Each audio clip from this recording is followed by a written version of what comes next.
What's the date today? It's the Today 16th is the of November. 16th.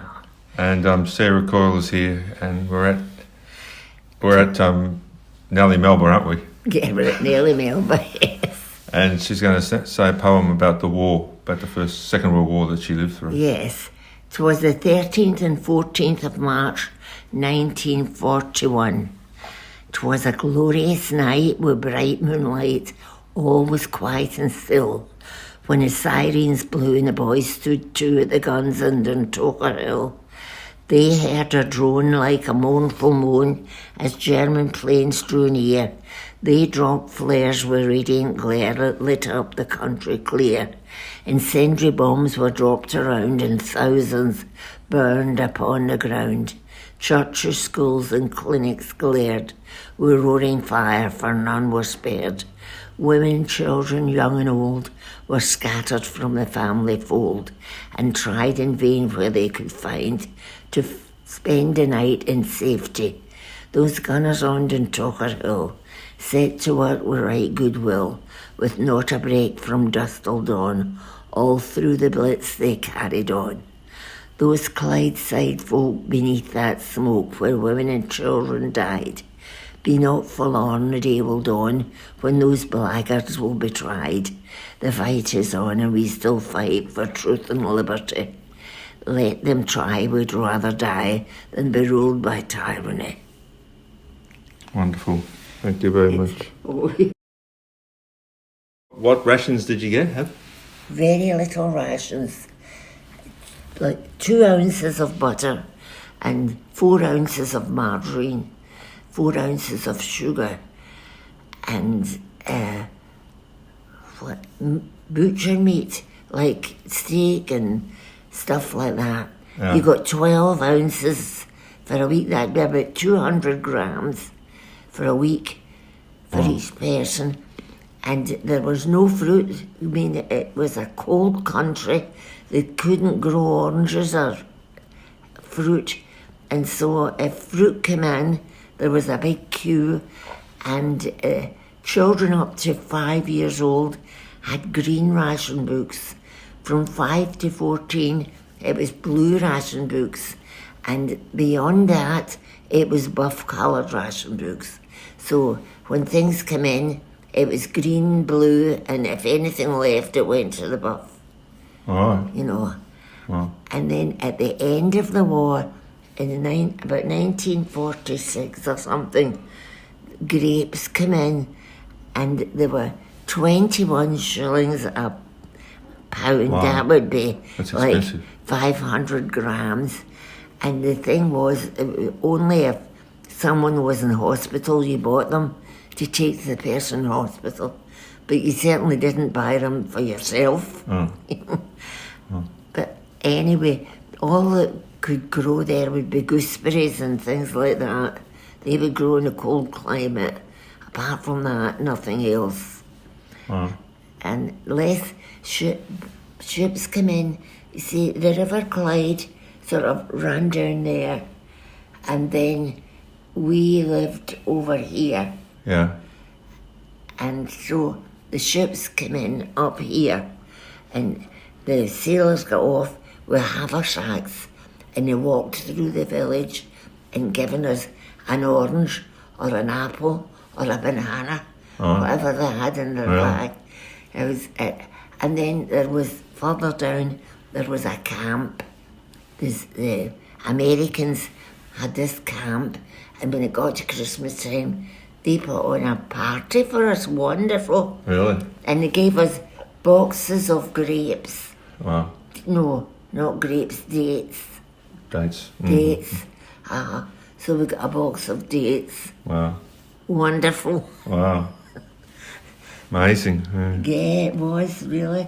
And every oranges just come in. Yeah. And when the oranges come in, the green books got first, then the blue books. Then if there was anything left, so that was the little ones up to 5, they got the first. Okay. And then from 5 to 14, the next. And if there's anything left, the adults Wow. got it. Wow. Okay, that's interesting. Yeah.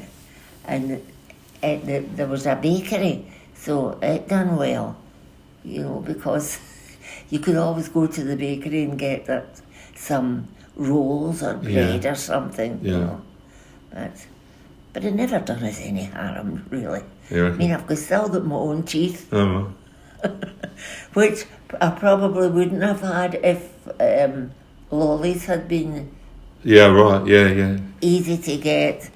Yeah.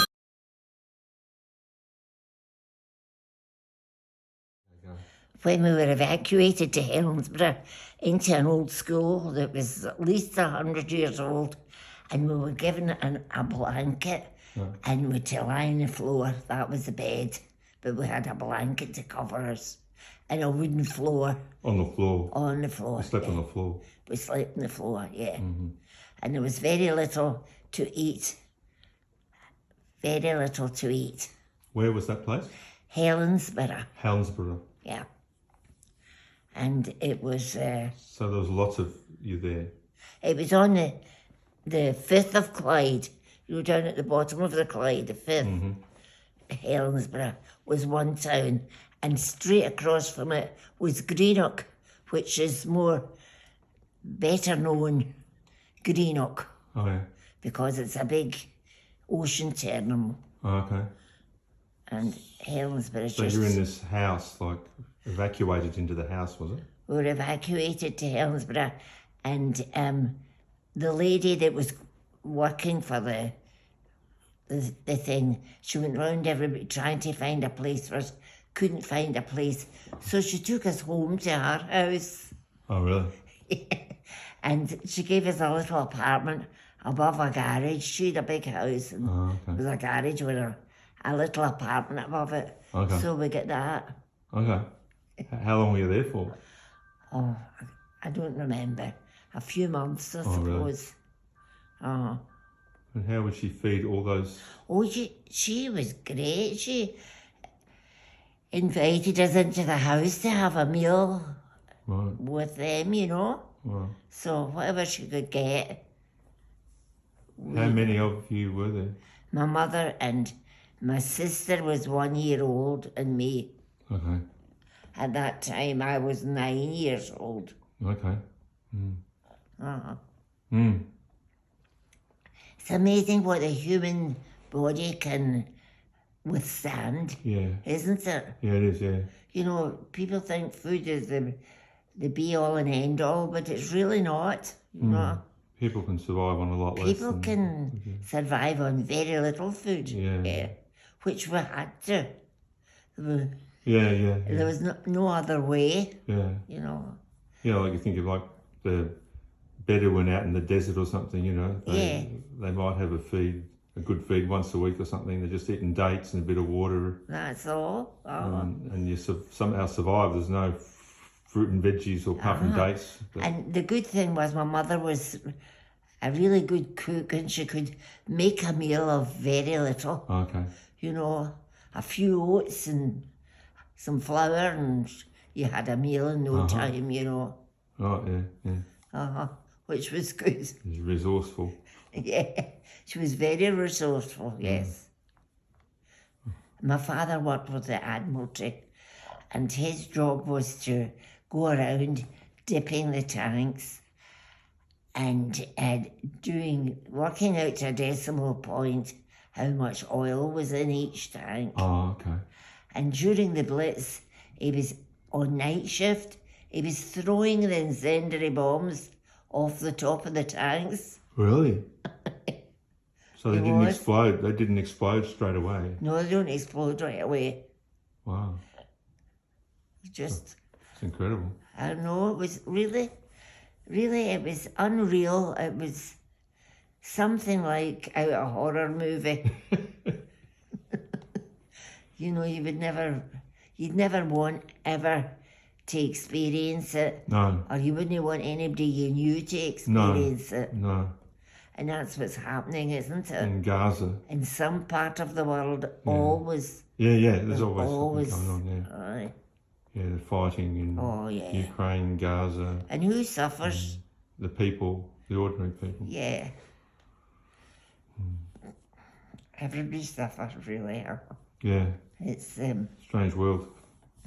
Anyway, you survived. and to prove it, I'm here. Yes, definitely. Well done. Thanks for that. Thank you very much, Doctor.